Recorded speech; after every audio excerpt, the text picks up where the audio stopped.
And welcome to Umkosi no Magajeni. I am Umagajeni.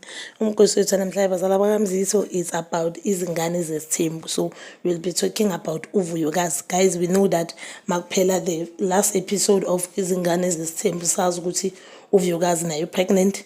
NoTirelo that time beka pregnant, but uTirelo bekasa imtholile umntana wakhe womfana.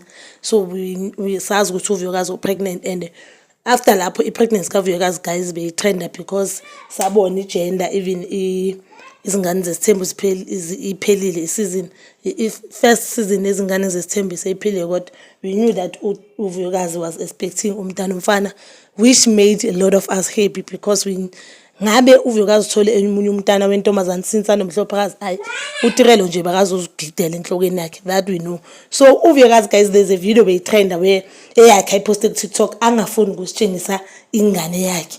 And then we know Musa Mseleku, and a lot of people bashilo ukuthi hayi we know Musa Mseleku uzompost umntana, Musa Mseleku umpostile umntwana and amase umntana kaVuyokazi ufana engathi ama twins nomntana kaTirelo.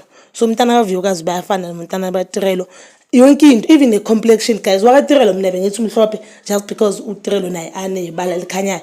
That means ke lento yakubo Mpumelelo, and if you could take a picture kaMpumelelo amncane uyafana nomntana labantwana labafana nobababo. So guys, ubaba Mseleku umpostile umntana kaVuyokazi cute, and igama lomntana lakhona uLubanzi. Hayi guys, asinayo umntana okulubanzi kaMseleku abanayo umntana okulubanzi. If owaziyo ngicela comment down below ukuthi ukhona umntana okulubanzi owakekho na kaMseleku. Mina I thought ukuthi ukhona, engqondweni nami ikhona into ethi hayi man ukhona umntana bathi ulubanzi kaMseleku, but ke cela ngicomment down below ukuthi ukhona or akekho. That is all for today bazala bamzitho. Please don't forget to like, subscribe and hit that notification button.